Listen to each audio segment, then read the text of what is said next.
principles of freedom, national self-interest, and individual rights. This is the Yaron Brook Show. All right, everybody, welcome to Yaron Brook Show on this Thursday, late at night. I don't know where you are, but over here it's 11:30 p.m. London time. I'm in my hotel room, as you can probably recognize by now. I just got back from the University of Bristol. I'll tell you a little bit about that in a minute, where they tried to cancel my talk. They failed, but I'll tell you more about that in a minute. But that was the third attempt this week, so we'll talk about those. Let's see. 11:30. Luckily, I took a nap this afternoon, so I should be fine. We will talk today about cancel culture, what's going on in universities, the left's pretense at I don't know, cleansing the world, the bad guys. We'll talk about Alex Epstein and the Washington Post, very much connected to what's going on with me here. And then we'll talk about the slap at the Oscars. I haven't had a chance to comment on that, so I'll comment on that. And that's it. And then I'll go to sleep. So I don't know how long the show will be. We will see. Don't forget, Super Chat is available. Super Chat is open. And that's how you can interact with me, ask questions. March has been pretty light because I haven't done many shows, so hopefully you're all eager to ask lots of questions. Please use the Super Chat to do that. Go on Twitter, let people know that we're on right now. Maybe we can get more people. It'll be a good conversation. I'll tell you a little bit about the talks I've given in England so far. I think I've done all the major talks. What's left is to talk at the Objectivist at the Ayn Rand Institute conference here, but I've been to 3 universities, 2 high schools, and just a general talk. I give one general talk. All right, Super Chat is open. Those of you who would like to support the show and would like to support what I do more broadly, please use either the Super Chat to support us, or you can become a monthly contributor. That's the best way to support the show. You can become a monthly contributor on YaronBrookShow.com/support. You can do it on Subscribestar. You can do it on Patreon. So great. I value all of you. Support me. Ryan, thank you. Jonathan, as always, here right in the beginning to support what I'm doing. Really, really appreciate Jonathan Honing's support. I think that's it. I think we can jump right in. So as you know, I'm in the UK and giving talks. I've developed. I'll talk about that. I've given so far, as I said, 3 talks at universities. The first one on Monday night was at Sussex University. All 3 universities outside of London. So Sussex is to the south, basically directly south from London in Brighton. Last time I was in Brighton, I was probably, 6 years old. That's a long time ago. A lot has passed since then. Ryan, thank you again. And Jonathan, thank you. Ryan says, Jonathan is here, so read the new textbook on Americanism. Absolutely. I mean, that'll give you Ayn Rand's view of what America really stands for, what America really is. Anyway, I spoke at Sussex. On inequality. It was kind of a group of liberty-minded students, free market type students, who invited me at Sussex. We had a really good time. I've never been to Sussex, so that was my first talk there. I gave about 20 minutes presentation, and then it was basically Q&A. What surprised me at Sussex, so I'll talk a little bit about each one of these talks. What surprised me at Sussex is that at least one of the students, maybe 2 or 3 of them, were into and enamored by MMT, modern monetary theory, and just when asked these questions about coming from a complete perspective of modern monetary theory, complete nonsense about monetary policy and what drives an economy and so on. But it's always interesting to me that ideas, bad ideas usually, unfortunately, start in the U.S. It used to be that bad ideas came from Europe, but now I'd say over the last, I don't know, maybe 20 years, 30 years, it seems like America has taken the leadership in the creation and propagation of bad ideas. Anonymous Doe, thank you for the support. First, I remember a few years ago for the first time coming to Oxford and hearing students talk about microaggressions and safe rooms and things like that. And that was a few years after that was already kind of common practice in the U.S. And suddenly it was a big deal in Oxford, and teachers were warning of microaggressions in their syllabus. And then now at Sussex, and of course other ideas as well. And then now at Sussex,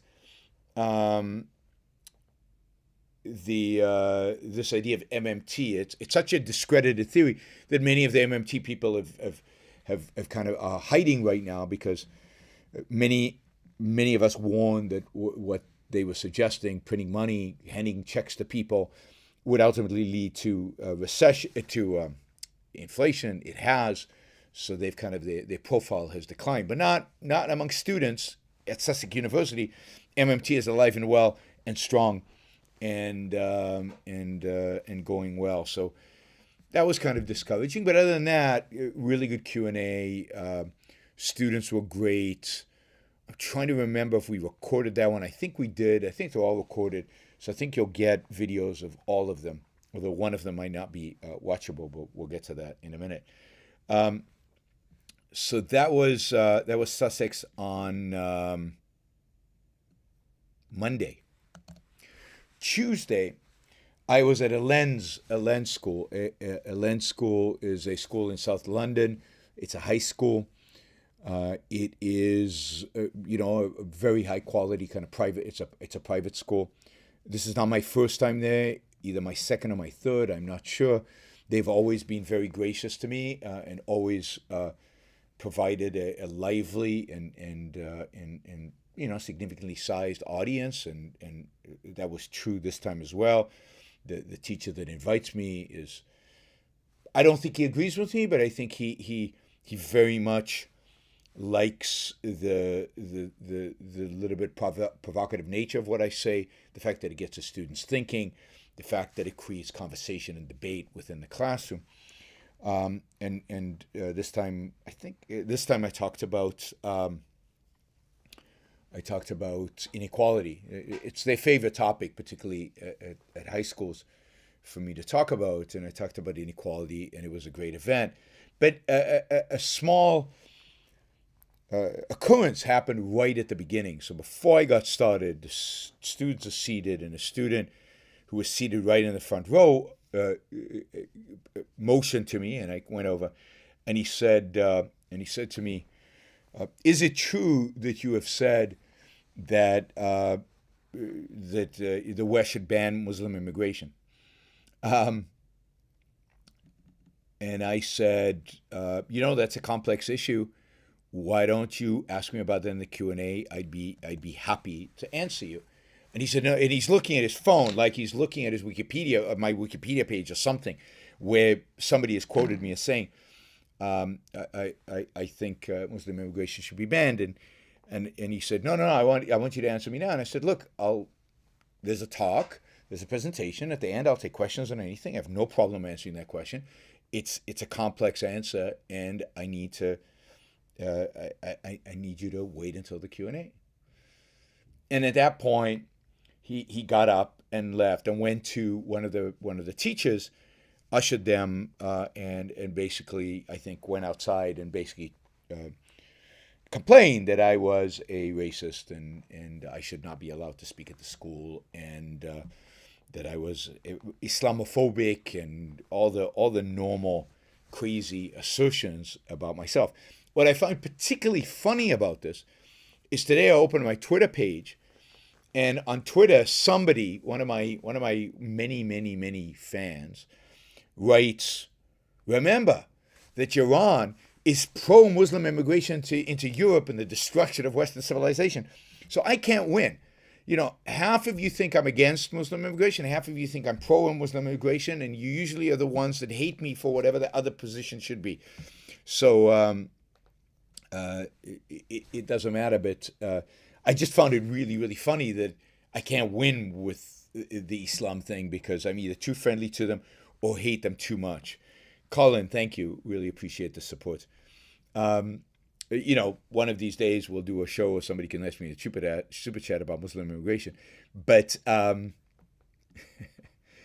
it was funny. Anyway, so I don't know if the school. We'll see if the school has me back. We'll see exactly what happens there. I think they'll have me back. I think they're reasonable, but there is reason to believe that this has gone to the higher ups in administration, and I hope the teacher's not in trouble for inviting me. But there have been now complaints at the school. So that's attempt to cancel me. Number one, there have been attempts at the school to maybe not invite me in the future, or to complain about the fact that I was invited. Hopefully, that goes nowhere. That evening, I went to Exeter. Now, Exeter University, some of you may know, I have been to Exeter many times. I've given some of, I think, my best talks at Exeter. Some of my most watched videos ever were given at Exeter. My morality of capitalism and my equal is unfair, my inequality talk have been viewed by I think hundreds of thousands now, that I gave at Exeter years and years ago. Since those two talks, those were the first two talks, I've given, I think, two or three other talks at Exeter. This was either my fifth or my sixth visit. I can't remember anymore. Exeter might be the university I've spoken at most. I mean, University of Texas, maybe. I don't know, but it's certainly up there. And certainly in Europe, certainly outside the United States, it's the university I've spoken at most ever. There was a letter circulated by some students and faculty, and a whole list of organizations signed this letter. I've asked for a copy of this, but I haven't received it yet. I'm hoping to receive it in the next few days and maybe put up the letter on Facebook. But the letter basically accused me of being a racist, an Islamophobe, a hater of the Palestinians, a pro-Israel. I guess that's enough. Just pro-Israel is bad. One of the things that it complained about was the fact that I support sweatshops. I support the exploitation of labor all over the world, and so on and so forth. And the letter said basically that Exeter should never have invited me, that I'm not welcome at Exeter. And that there would be protest for my talk. So I arrived at Exeter. We went. I was met by some students, some really nice, the people who organized this, and ushered through a back entrance. But it turned out in the end that.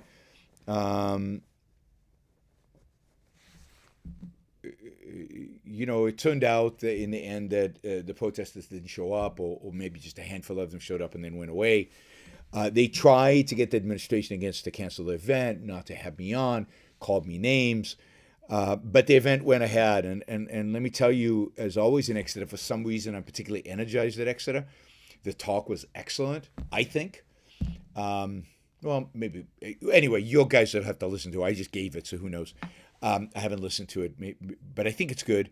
I was very passionate. It was a new talk on capitalism and war, capitalism and the causes of war. It'll go up on my YouTube channel tomorrow. I think tomorrow afternoon, East Coast time. My talk on capitalism and the causes of war. It's the first time I've given this talk. It's the first recording of this talk that's ever been made.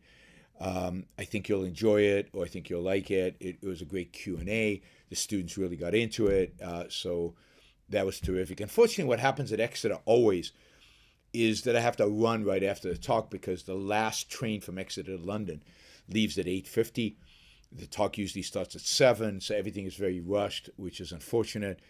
But I had to be rushed out of there in order to catch my train.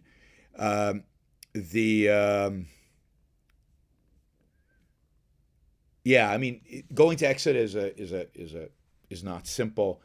It involves taking a 2+ hour train ride from Paddington Station to Exeter, and then on the way back it's over 3 hours because I think they stop at more stations.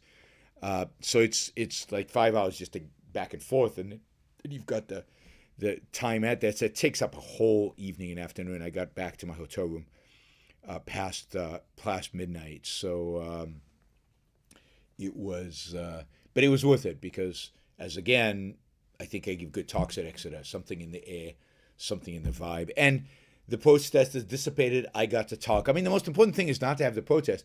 For me, the most important thing is I get to talk to these students, and the fact that other students want to silence it, I think, in some extent, just makes my talks more interesting, or more appealing to the students. Yesterday, I spoke at another high school. Maybe I'm getting my dates wrong. Maybe I spoke at the other high school today. I don't remember. Anyway, it was yesterday. I can't keep track anymore. Yesterday, I spoke at another high school, again on inequality. This time, there were well over 100 students there, maybe 120, 130, 140 students. It was great. I love it when I have so many people and they're all new to these ideas and they've never heard them before. I got to meet with some of the honor students in advance, so we got to talk and chat a little bit before the event started, and which was a lot of fun. And it was a small group of students. It was a dozen students, and we got to dig in a little bit deeper into Ayn Rand, objectivism, self-interest, and that was really good and really fun. And then I got to spend time with 120, 130. I didn't count, but I counted and got to 100, and then I had to stop because the talk was starting. So a great group of students. This is a grammar school, so it's a government-funded school, but that is selective. So these are really, really smart kids who go to college, who go to Cambridge and Oxford and places like that. These are kids who are going to have influence later on. The same definitely is true at Lands. The same is true at everywhere I go. But particularly, in these private schools, they will go to great colleges and they will do fantastic things. It was great. The Q&A was fantastic. One of the girls was a real Marxist, and she tried to challenge me on the Marxism. They were incredibly polite, incredibly well behaved, incredibly passionate. There were enough hands. I probably could have done a 3-hour Q&A. I was limited by the school and the bell rang and they all went. But about, I'd say 24, maybe under 20, maybe 15, 20 people, students came afterwards to a different room, a conference room, and we continued the Q&A there before I had to get into a taxi take me back to London, where I did a talk for Razi. I did like a panel for Razi. You can find it on Ayn Rand Center UK, and it was more about art, the effect wokeness has on art, right? So that was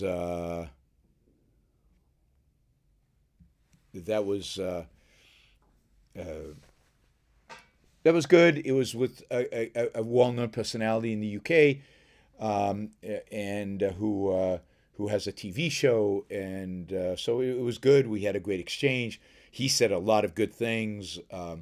I think I said some stuff on art that was interesting. I think he was interested. I think generally the event was very good and very enlightening. Today, I was supposed to speak at Bristol. Oh, I did speak at Bristol. But yesterday I got an email from the organizers saying, look, the university has raised the risk of this event to medium. You are now a risk on campus. There's going to be a protest. They're accusing you of the whole list: racism, Islamophobia, anti-Palestinian, and sweatshops, right? The whole usual list. And they might cancel it. So I was worried that the university would cancel it. They landed up not canceling it. They can't. So I got to Bristol, took the train out to Bristol. Bristol is in the west, close to the border with Wales. It's in the west of England. I came in through the back door to give a talk again on war and capitalism. And the protesters showed up about 10 minutes into the talk, well, maybe 5 minutes into the talk. And they basically sat right outside. There was security there, so it was a security guard, real tough guy. I mean, he was great. He was fantastic. I love security guys. He was a former policeman, a former kind of trained in riot police who worked here in London. And they showed up and they stood right outside the door. And they basically spent the whole of my talk banging on the door. They took a speaker and they played music and they put the speaker right against the window at the door so the sound vibrated and the noise.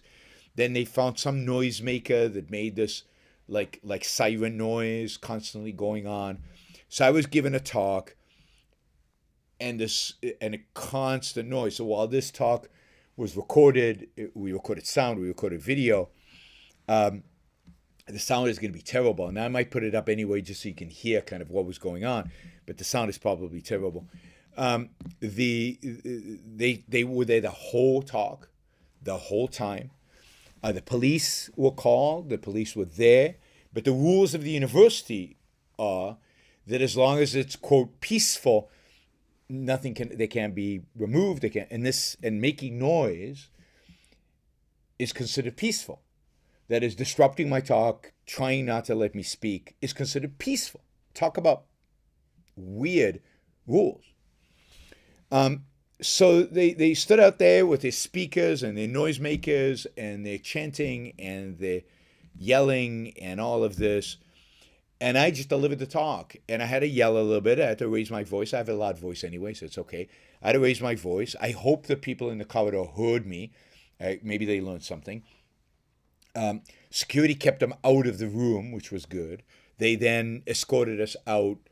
I guess they moved them to one side, and then they escorted us out. And I got out, and I'm in a hotel room at the end of the evening. So everything was fine. Nobody got hurt. There was no violence. Nobody like that. But it was, it was disturbing that anybody thinks that this is appropriate. Now, the security guy would have loved to do more, but these are the rules of the university. He couldn't remove them. He couldn't silence them. He couldn't arrest them. He couldn't do anything because the university won't allow him to do it. They are his employer. The police couldn't do anything. Same thing. It's the university rules. So I did the talk. There was a lot of noise. I think the kids who attended the talk appreciated that. There was a good Q&A. I think they got a lot of new content. I think I've got maybe a few new followers on YouTube. I think some of them will go and read my essays. They were curious about the accusations that the people made. So I went through a little bit of my views on Islam, on Palestinians, and we didn't get into sweatshops, but the other stuff. Overall, I thought it was a really good event. It was, the people who were there got to hear my views on the causes of war, which I think and you'll find out if you watch the lecture that I'm going to post tomorrow. Basically, is collectivism. But you knew that if you've read Ayn Rand, you all should read Ayn Rand's essay, The Roots of War. Wow. Michael just put $300 onto a question. That's the most I think Michael has ever put on a single question. Thank you, Michael. That is amazing. Your question will obviously be the first I will get to, but that's great. So we're over halfway to the $600 mark, but I'd still like to get to 600. We're 365. So if you want to support my going to these universities, if you want to support my speaking in spite of the noise, if you want to support not letting them silence me, then please use the super chat. And you're listening live, obviously, because if you're not listening live, you can't use the super chat. Then please use the super chat to express that support. So I will keep speaking. I'm not going anywhere. I'm not stopping. These bastards will not slow me down. Now, what's interesting is I tweeted when I got on the train on the way back. I tweeted, and I quote my tweet: "Tonight, a group of leftist students tried to cancel me at Bristol University in the UK. In spite of their threats and the obnoxious noise they created, my talk on the roots of war proceeded as planned. I will not let thugs intimidate me into silence." So Dr. Joanne Passy on Twitter, you can find her tweet and you can respond. Be polite. She writes, "They're not thugs.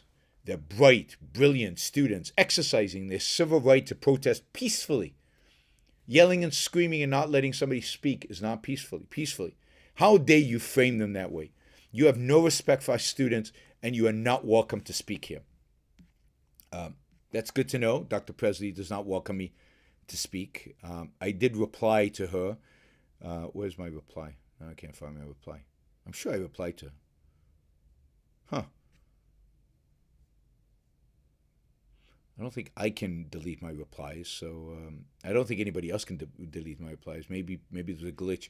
I basically said yelling and screaming and making loud noises and preventing somebody from speaking is thuggery.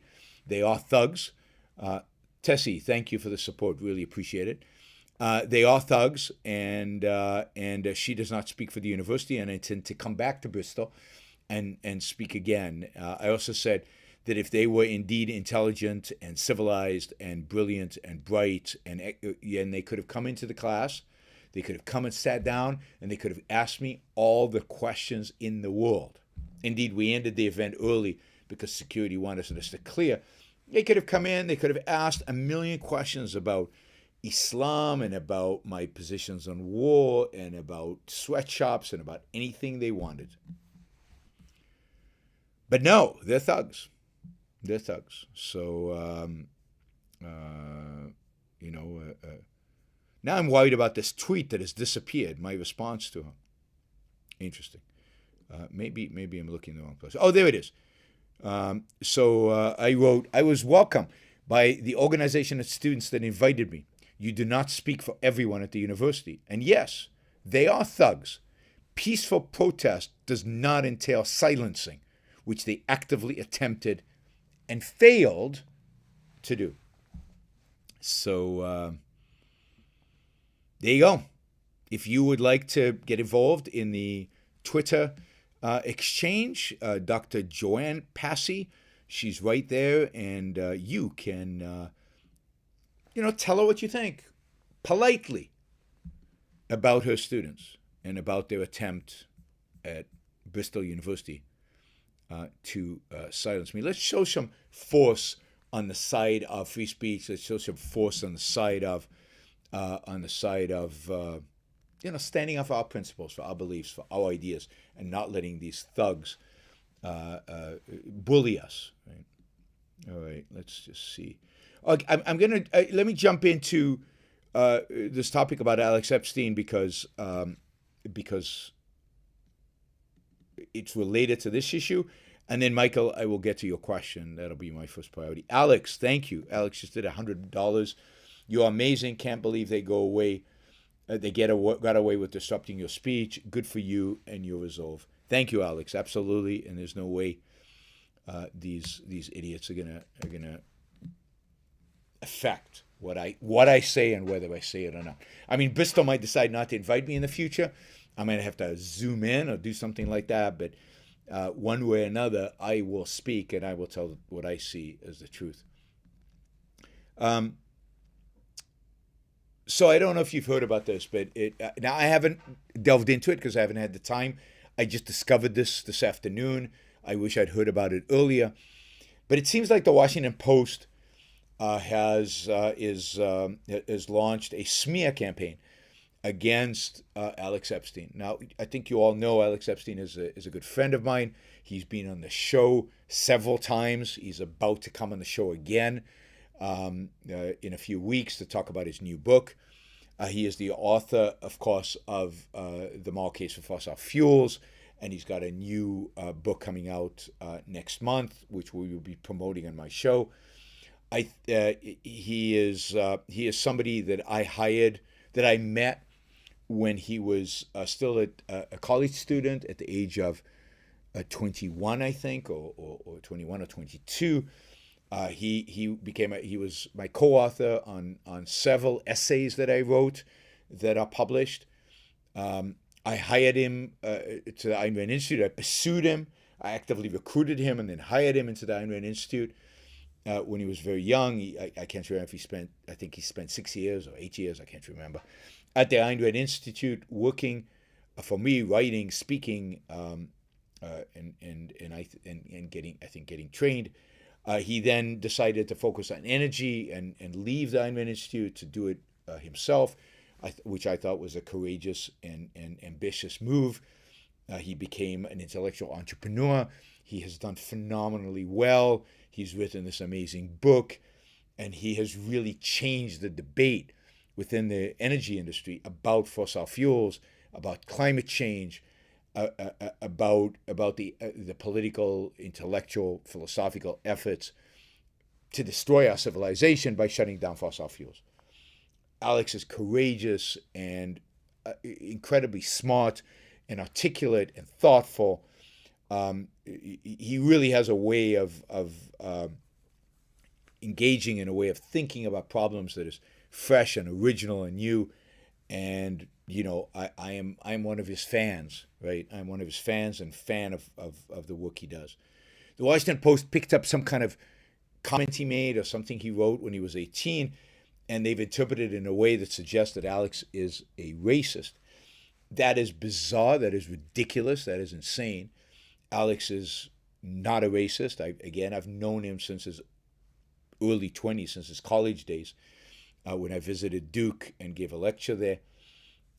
He has worked for me. We have had, hundreds of hours of discussion, debate, disagreement, agreement, work together on essays, and never never could you think of Alex as being anything close to a racist. He's the exact opposite. And this is disgusting action by the Washington Post.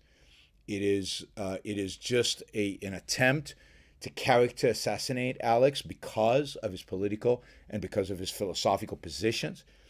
It is an attempt to make him out to be something he is not, in order to try to discredit the truth that he is writing about. It is an attempt, and this is where I think you guys can help. This is a clear attempt to destroy the launch of his book. This is a clear attempt to smear him so his book does not do well and does not become a bestseller. You can help.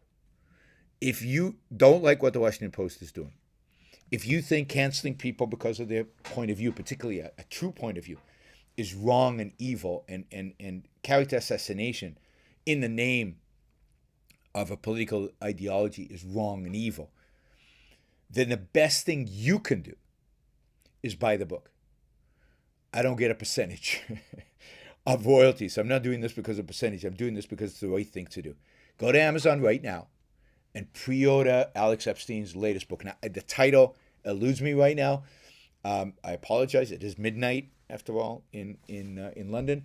But just go and search Alex's book and search the latest, the latest book that is coming out now, and buy it, pre-order it. Let's defeat the Washington Post by making Alex Epstein's book. It's called Fossil Future. Fossil Future. Thank you, Scott. Called Fossil Future. Thank you, Pablo, and thank you all the rest of you. You can pre-order it now. You can help make it a bestseller. You can stick it to the Washington Post. You can stick it to all of our enemies, other people who want to silence me, want to silence Alex, want to silence anybody who has a rational perspective and who wants to present new ideas, true ideas, ideas that challenge the status quo, ideas that challenge the establishment. You can stick it to them by going right now to Amazon and buying the book. You should buy the book anyway because it's a great book and you'll find it really, really interesting. There's a blurb by me. I don't think it's on the black cover. Maybe it's on the inside. But I did write a blurb for the book, so the book is excellent. I've read it. So go. You can pre-order it on Kindle. You can pre-order it on But get a hard copy. Alex will sign it. You'll enjoy the fact that you have this physical piece of an important book that might change the world. Because suddenly, if we don't listen, if the world does not listen to Alex when it comes to fossil fuels, then the world is going to be in a lot worse shape than it is today. Cancel culture, we can fight it. I said this yesterday at the event. The way to fight cancel culture and the way to find wokeness, the way to fight wokeness, is to ignore it in the sense of tell them, screw you, I'm going to continue to talk. I don't care what you think. I don't care if you want to cancel me. I don't care if you want to silence me. I don't care about your wokeness. I don't give a damn about your ideas. You're wrong. Your methods are wrong, and your content is wrong. And if everybody who had an unpopular idea, if everybody who had an idea that wanted to be canceled, if anybody, and we're talking about mainstream people, right? Because this is not, they want to cancel so many of us. If all of us stood up, and all of us said no, just like J.K. Rowling does. Now, J.K. Rowling, granted, is doing it from a position where she has a lot of wealth. But if all of us did it, if we just said no, if we just, in a sense, ignored them, if we just continued to speak, if we just continued to present, if we just continued to write, and if we supported the people we value, like buying Alex's book, then they fail. They lose. We win, and it's over. That's the reality. That's the reality. Don't cancel the cancel cultists. Don't cancel them. No, we don't. There's no reason to. Ignore them. Keep speaking. Keep saying what you believe. Don't cower is the point. The reason cancel culture is successful is because too many people cower to it. That's what makes it possible. That's what gives them energy. That's what gives them prominence, is that people cower to it. Don't cower. Speak, speak, speak, speak. Todd, thank you. $100. He says, just pre-ordered the book. Excellent. Through Amazon Smile, providing a donation to ARI. Excellent. You should all be using Amazon Smile for this. So, don't let them get to you. Screw them. I mean, they want to protest. They're not going to silence any of us. They're not going to silence Alex. I know Alex. They're not going to silence the other objectivists associated with the AOI. They're not going to silence me. They're not going to silence us. We will continue to fight. All right. Thank you, guys. You're really showing a lot of support today. I appreciate it. Michael asks, and this is for $300. The left is on the way out. Christianity is impotent. The fascist right will not materialize the power to suppress free speech in the near future, and Islam only has power in the West through the nihilistic left. Freedom of speech is sadly dying out, but its death is too slow to stop better ideas from taking root. Yeah, I think at the end of the day, that's all right. At the end of the day, it's absolutely true. All these ideas are dying. The West is, I think wokeness and CRT are the death throes of the left. I think they are ridiculous ideas that nobody can really take seriously. And I think that there is a massive void because while I don't think that Christianity is dying out or that it's impotent, it's not a powerful ideology. There is a real window of opportunity for good ideas to strike, for good ideas to come forward, for good ideas to be prominent. To do that, we need to speak, write. We need to engage with the world. We need to not cower before it. We need to stand up to it. We need to form strategic alliances where it's appropriate. And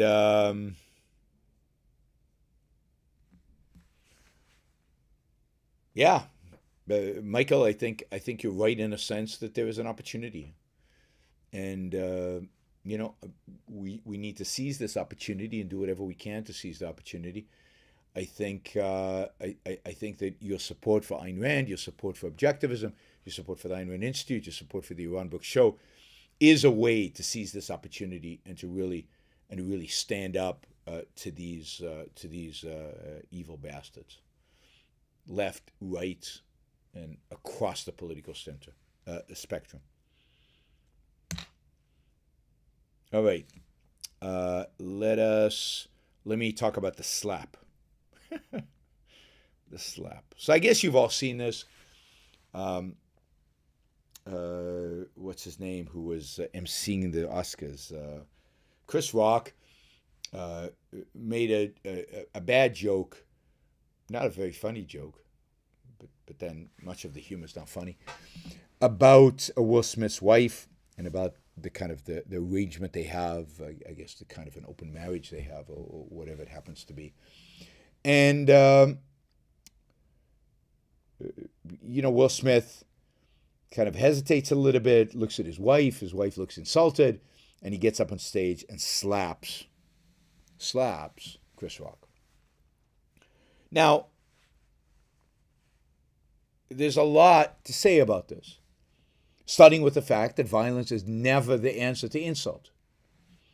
There's a lot of things Will Smith could have done. There's a lot of things he could have done during the ceremony, after the ceremony. Violence is inappropriate. He was violent, and the fact that he was not escorted out of the auditorium by security is absurd and ridiculous. It's another sanction to cancel culture. It's another sanction of violence. It's another sanction of the whole idea that speech is violence, and therefore it's okay to retaliate to speech with violence. You can't hit people. There's a law. And he should have been prosecuted or at least escorted out, and then I guess Chris Rock would have decided if he was going to file charges or not. So I think that's pretty simple and straightforward. I think it's interesting the number of people on the right supporting Will Smith, standing up for his wife, being a man. It suggests that maybe the right doesn't believe in free speech either. Maybe the right thinks that slapping is okay, that speech is violence. I think it's very revealing. I think it's also pretty revealing that the immediate aftermath of this, the responses were all over the place, and then people kind of segregated into their tribes and into some safe space in terms of what they said and what their views of this were or not.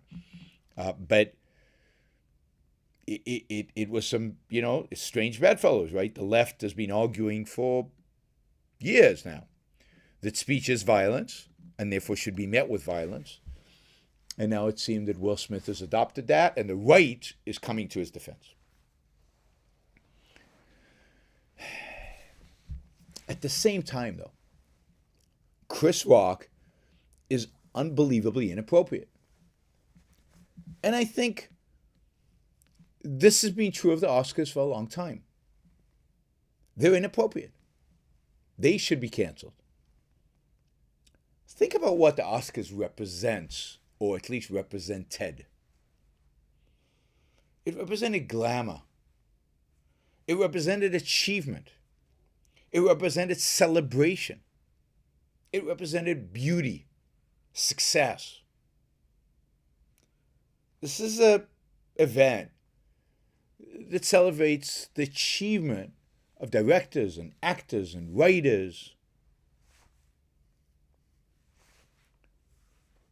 It is truly in intent a noble event, a classy event. And, you know, it used to be a classy event. And then over the years, the Oscars have become more and more politicized. I mean, it was always somewhat politicized. Marlon Brando didn't go and collect his Academy Award. He sent an American Indian to do it for him and things like that. But it was never, it was like a sideshow, the politics. And now the politics became a mainstream.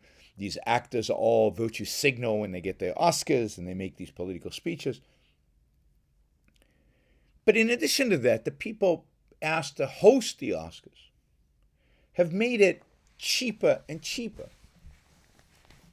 They ridicule. They attack, ridicule, pervert, distort. They make it a cheap event. The Oscars are not stand-up comedy. Stand-up comedy, you can insult anybody and say anything. This is not stand-up comedy. This is supposed to be classy. And it's the stand-up comedy, it's the Chris Rocks of the world being the MCs of the event that has destroyed it. Now, with the political speeches of the people. Now, I know, what's the British comedian who does a lot of these award shows and who makes fun of all the attendees? The guy from The Office, the British Office. Somebody will tell me his name in a minute. But it's terrible to watch him. Yes, he makes fun of their politics. He makes fun of their leftism. Gervais, Ricky Gervais. But that's not the purpose of being there. The purpose of being there is recognizing their achievement. You might not like them as human beings. You might not like them politically. But the event is there to celebrate their achievement. You want to make fun of them? Do it in your stand-up routine. You want to make fun of them? Try to get an HBO special, making fun of Hollywood. It's easy to do. It's easy to do. And yeah, he's funny. But what's the difference between Chris Rock and Ricky Gervais? So, the Academy Awards, what's sad is that it is treated as with a cynicism and a skepticism that unfortunately dominates our culture. And I think the whole slap episode is very reflective of our culture. That we demean achievement, we demean success, we demean the rewards, we politicize everything, and then of course we sanction violence as a response to speech. As far as I know, Chris Rock is not filing charges. The Academy Awards didn't do anything to Will Smith. It's as if it never happened.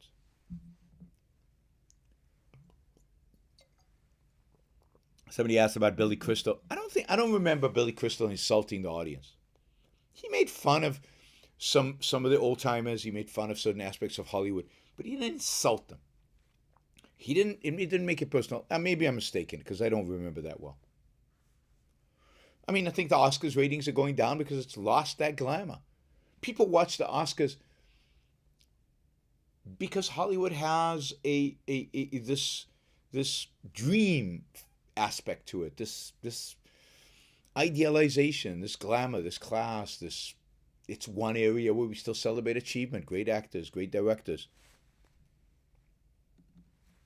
But it's gone. And it's a sad day that it's gone. It's sad for our culture. It's sad for our world that we do not have Oscars to celebrate. So I am saddened by the whole phenomena.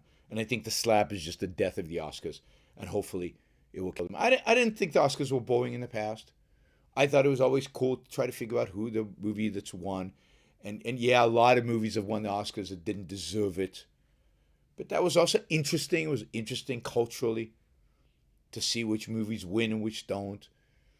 I always find it interesting to see some of these celebrities, not to hear their politics, but to see how they handle themselves. Will Smith did not handle himself well. All of these award ceremonies have now become opportunities for Hollywood to market itself. And there's no joy. That does not bring me joy. Yeah, I know you guys love to make fun of of their politics, but that's not what Hollywood is about. Hollywood is about entertaining us, creating good movies. Some of them good, some of them entertaining, some of them garbage. But think of the potential. Think of what could be, and think of the glamour. Anyway, I just thought I'd share those thoughts with you about the slap. All right, so I am going to now go to the Super Chat. We have reached our goal of 600. I think we're 650 or something around there. Of course, March was a thin month from a Super Chat perspective. I think I made up that income by giving all these talks around Europe, but still it was a thin month. So any support you show on the show today is greatly appreciated, because there's going to be less revenue coming in from YouTube. All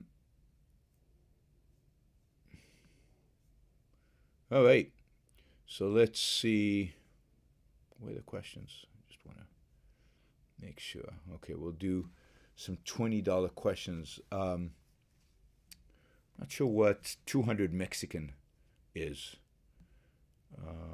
Somebody let me know what 200 is.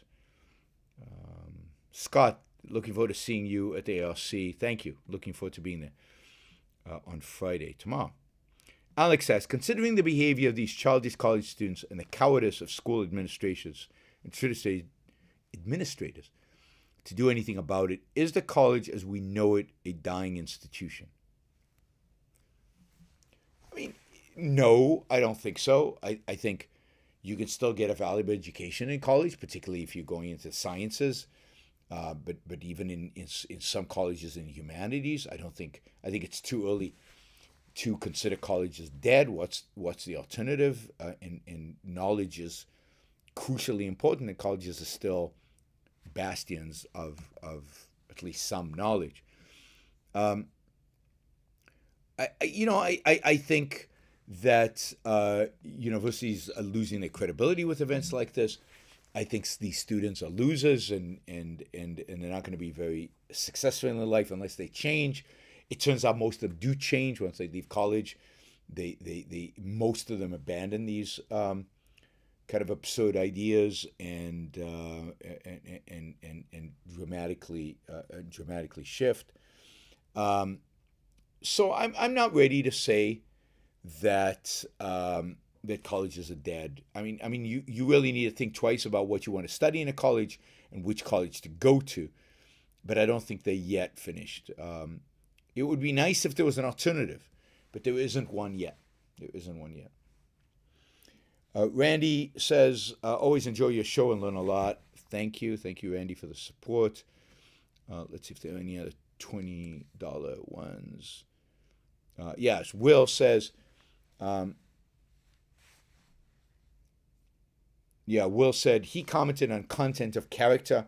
They focused only on color of skin. Yes, I mean, that's typical, right? I mean, he was making the anti-racist point by focusing on content of character, and they turned it into a racist thing. But that's what this is Alex Epstein in the Washington Post. That's what they do. That's how they distort and pervert and try to discredit you so they can silence you. Theme Master writes, movies often show the good guys using violence or destroying property to someone who is very obnoxious or insulting. Does this have a big influence against free speech? I don't think so. I don't think people take movies literally. Movies are symbolic. The fact that any more than, Ayn Rand, Howard Roark blowing up the buildings suggest that, you should go around anytime somebody doesn't do what you like them to do, you destroy their property or something like that. That's not suggestive of it. It's a novel. There's a context. And it's not supposed to be something you mimic. It's not supposed to be something that's suggestive of what happens, of what you should do. So I think movies are the same thing. Movies kind of an opportunity for us to express our frustration at the fact that some people say horrible things and nothing ever bad happens to them, and we live vicariously through the character. I don't think it is the case that movies have that kind of influence, that concrete kind of influence on people. Oh, in the movie, they beat up the guy for saying X, so it's okay for me to do the same thing. I don't think it works that way.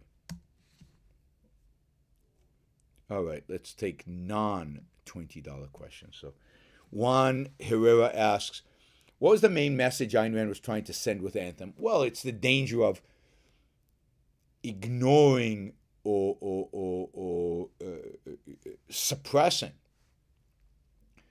the I, the individual, the ego. So it is the fact that when you suppress the ego, when the I goes away, civilization goes away, life goes away, life worth living goes away. So that it is a critique of kind of collectivism and the disappearance of the word, the word I, which represents the disappearance of individualism for the sake of collectivism. Okay, Harper Campbell writes, if I were Chris Rock, I would have had Will Smith arrested, and after they took him away, made jokes about his wife the rest of the evening. Yeah, I mean, I think that Will Smith should have been arrested. Liam says the future has a way of arriving unannounced. I think that's true. I don't have the context for that comment. If we had laissez-faire capitalism, Michael asks, would most people be able to retire at 40 if they wanted to? Not saying they should. I mean, you could retire at 40 today. It depends on what kind of standard of living you want to live at. By 40, you should be, if you really save and you don't spend a lot and you really watch what you do and where you live and all of that, by age 40, you should be able to save enough money to live at a basic level for the rest of your life. It's not about retiring. It's about retiring with a great lifestyle if you're going to retire. And I'm not sure why anybody would want to retire at age 40. And with more freedom, you make more money. You get to save more money. You get to, you get to spend more money on more and more sophisticated things. So yes, you can retire early, but why would you? You can retire early and live at a higher standard of living. Even today, you can retire at age 40 and live at a decent standard of living. It's just that the standard of living will rise over time. All right. Saul asks, 1 second. Do your econ views align totally with Austrian economics? What is inaccurate about the Keynesian multiplier? Also would love a beginning of infinity update. God, how much is that? $5? And you're asking each question could last an hour and answer. So I'm going to give very short answers. But for $5, that's all I can do. Do your econ views align totally with Austrian economics? Well, I mean, it depends. Austrian economics is not unified. There's disagreement. I think my economics views basically align with Austrian economics. They align with at least the von Mises interpretation of Austrian economics. Do they align totally? Probably not. Probably nothing aligns totally. I don't think the Austrians among themselves align totally with Austrian economics. But I believe that Austrian economics is the best explanation of an economic system that there is. What is inaccurate about the Keynesian multiplier? God. What's wrong with the Keynesian multiplier? It just doesn't work. That is, demand does not generate, multiples of value. And I'm too tired to explain that, so we'll have to leave that one for a different show. Also would love a beginning of infinity update. I'm on chapter 13. I haven't read it in a while. I've been doing other things. I'm very mixed about it. So I love certain aspects of it, but he's so wrong on so many things. that I'm losing a little bit of patience. He's so wrong epistemologically, and that causes him to make errors across his entire. He has certain good things in his a section on art and certain really bad things in a section of art. So it's frustrating. I'm finding it very, very frustrating. Michael asks, are community college a complete scam? Would you recommend not going to one even if it saves you a fortune? No, I don't think it's a scam. I don't see why it's a scam. They teach you. You're not going to Harvard. You're not going to the best school in the world, but you're not paying for it either. So I don't think it's a scam. I think for many people, it's a leg up. You could do 2 years of community college and then go to college. So no, I don't think community college is a scam. Hopper Campbell asks, I guess this is supposed to insult me, what is your relationship with Elmer Fudd, and why have you been keeping it a secret from your audience? I guess because I talk like Elmer Fudd. He's trying to be sophisticated and make fun of me. I feel sorry for the people like that. It's not funny, and it's mainly stupid, and it's not insulting. I speak the way I speak. Live with it. Okay, let's see.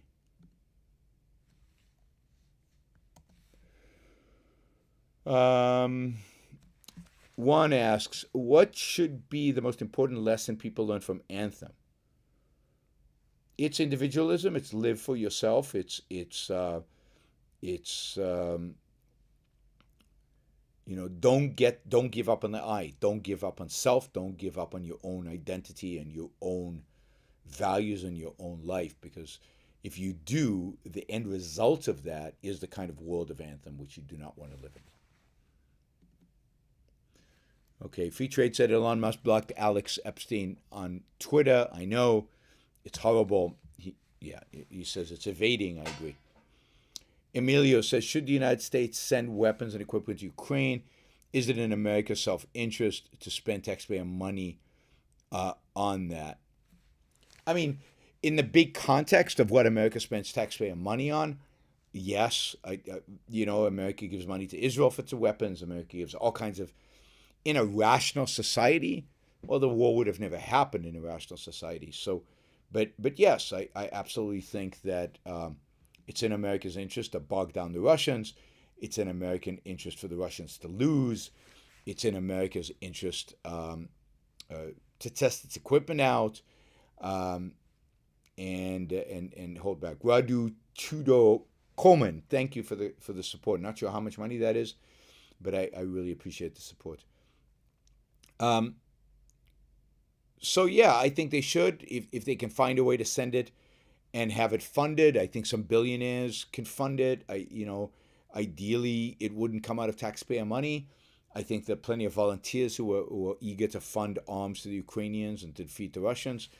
I would rather it be that way, but we live in a world in which that is not always possible, and where countries sell and provide arms to other countries all the time. And I think if ever there was a case to do that, this is a good case. Just like the United States gave military support without entering the war during World War II to Great Britain and even the Soviet Union, unfortunately.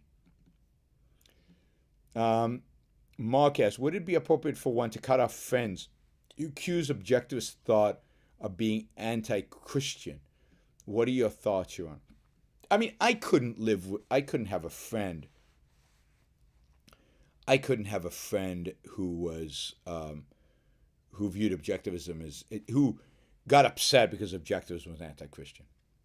But that's me. I mean, if you can tolerate, because objectivism is anti-Christian.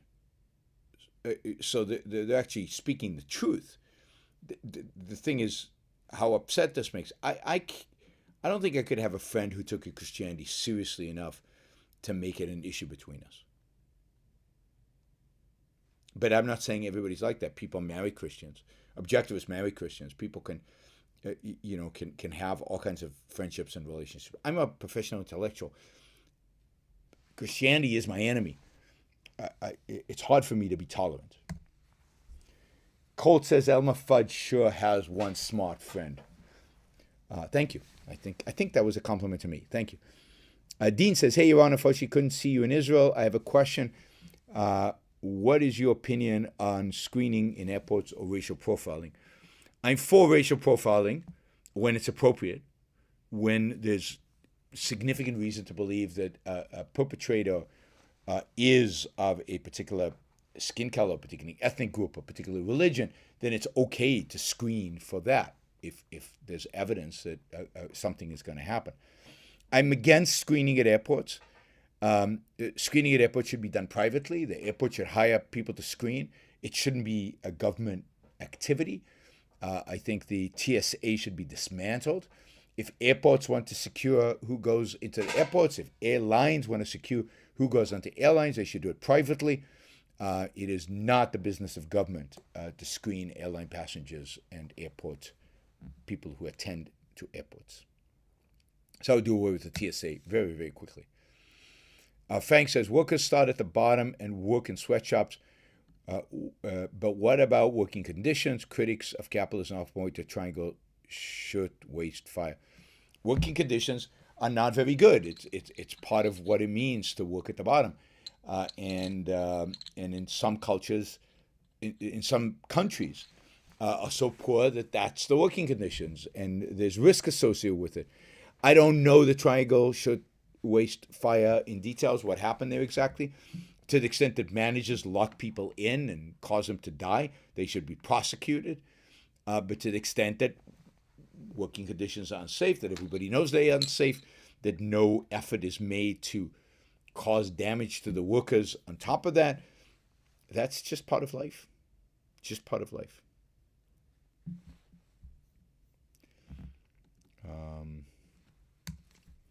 Brian Pence says, hey, you're on, is back on, intriguing title, at work, can't listen later. Okay, great. I am I need to get some sleep. Thank you guys. I know it was a compliment, Colt, I appreciate it. And I'm a little slow tonight because I'm exhausted. It's like 12:37. It's been a long day. I've done meetings, I've given talks, I've gone on a train ride. I need to get some sleep so I can continue tomorrow. So thank you, everybody. Don't forget, St. Louis writes, Iran only unfairly criticizes Christianity. That's funny, given that it just came from an event where I was accused by protesters, just for the third time in a week, for being too harsh on Islam. I just can't win. I can't win. I'm either too nice to Muslims or too horrible to Muslims, too nice to Christians, or too bad, too horrible for Christians. Can't win. I think I'm pretty objective about Christianity and Islam. All right, guys. Thank you. By the way, so Scott says Christians are not the problem compared to protesters. Oh, yes, they are. You should have seen the protesters against me speaking in Chicago in 2016, where I was almost lynched by people on the stage who refused to talk to me, didn't want me to sign their books, it treated me like shit, and they were all Republicans, Christians. And what was my offense? I did question their beliefs about immigration. The right is just as canceling and can be just as violent and just as horrible on free speech as anybody on the left. It just happens that at universities, it's the left that dominates. But if you try talking at CPAC and be pro-immigration, I dare you. I'll see you all, I don't know when, sometime in April, that's for sure. I am off to bed, which is right behind me, so it's easy to be off to bed. And I will talk to you soon. I hope you have a great weekend. I probably won't see you during the weekend. I'll be at the conference. And don't forget to support the show. YourOwnBookShow.com/support. Patreon, Subscribestar. Great month, March. Thank you for all the support. Thank you for all the super chatters. See you soon. Bye, everybody. Thank you, Radu. Just leaving this tip for the excellent Edinburgh lecture on modern art. I loved it. I'm really glad people really appreciate that lecture. Bonus points for including a photo of Bernini's David. I have a photo of Bernini's David hanging on my wall. I think I have at least one of my favorite all-time sculptures. Bernini, one of my favorite all-time sculptors.